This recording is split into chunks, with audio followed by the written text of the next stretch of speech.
महाराष्ट्र की महत्वाकांक्षी माझी लाड़की बहन योजना का 1 साल पूरा हो चुका है। इसके साथ ही राजनीतिक बयानबाजी भी तेज हो गई है।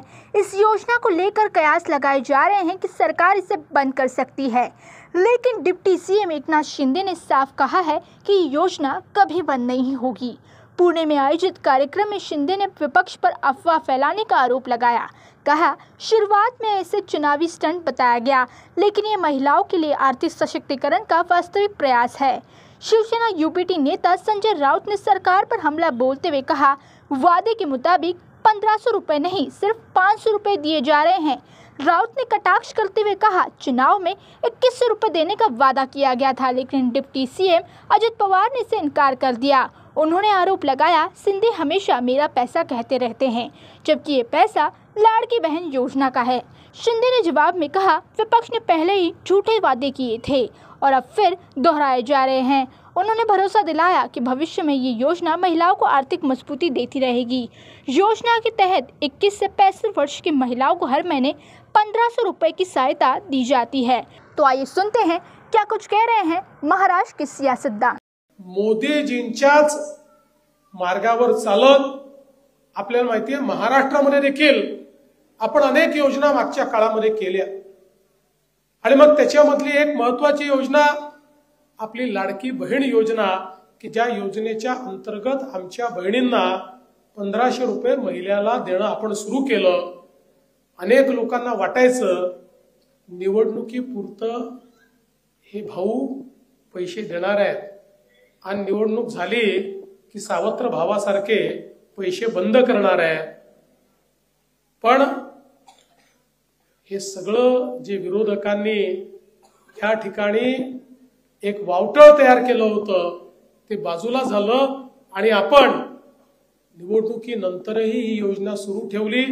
पुढचे 5ही वर्ष योजना राहणार आहे आणि एवढंच नाही तर योग्य वेळी या योजनेच्या निधीमध्ये वाढ देखील आम्ही करणार आहोत, हेही मी या निमित्ताने सांगू इच्छितो। अर्थात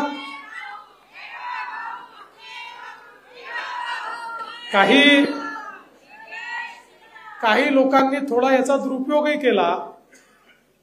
काही इतके हुशार भाऊ निघाले की ज्या भावांनी बहिणीच्या नावानेच अर्ज करून टाकले आणि पैसे घेणं चालू केलं। काही तर इतके हुशार निघाले की ज्यांनी त्या ठिकाणी हा लाभ मिळाला पाहिजे पण फोटो लावला तर लक्षात येईल मी पुरुष आहे म्हणून मोटरसायकलचा फोटो लावला।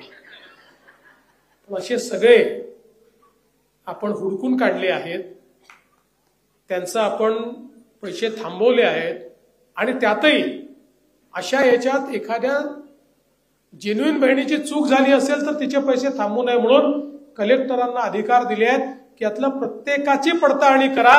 त्यातलं जर कोणी जेन्युइन निघालं तर त्याला पुन्हा त्या ठिकाणी पैसे देणं सुरू करा, कारण कुठल्याही एलिजिबल बहिणीला आपल्याला वंचित ठेवायचं नाहीये।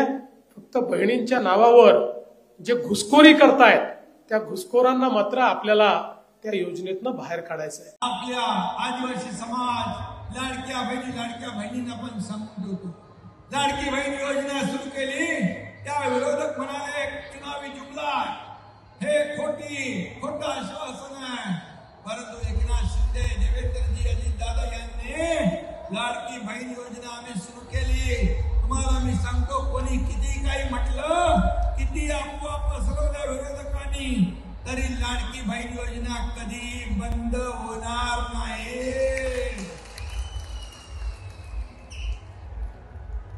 आणि आम्ही अनेक घोषणा केल्या, वचनं दिलेली आहे। शेतकऱ्यांची कर्जमाफी देखील आम्ही म्हणालो आणि म्हणून सांगतो, हे शब्द देणारं सरकार आहे, शब्द पाळणारं सरकार आहे आणि म्हणून जे काही आम्ही बोललोय ते टप्प्याटप्प्याने आम्ही पूर्ण केल्याशिवाय राहणार नाही। आम्ही प्रिंटिंग मिस्टेक म्हणणार नाही। माझ्या लाडक्या बहिणींना परत एकदा रक्षाबंधनच्या मनापासून शुभेच्छा देतो। काळजी करू नका, तुमचा लाडका भाऊ तुमच्या सोबत आहे। लाडकी बहीण योजना कधी बंद होणार नाही, बंद होणार नाही। हे पुन्हा एकदा मत फेटला, विषय संपला।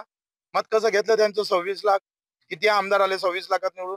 तेव्हा तुम्हाला समिती नेमली नाही, तेव्हा तुम्ही पात्र पाहिलं नाही, अपात्र पाहिलं नाही. म्हटलं त्या बहिणीला तुम्ही 1500 रुपये दिले. आता म्हणतो नाही आम्ही समिती नेमतोय, आम्ही असं करतोय. तुमच्या बापाचं राज्य आहे. तुम्हाला सत्तेत यायचं होतं म्हणून लाडकी बहीण सुरू केली. त्या लाडकी बहिणीचे दुःख पाहून दिले.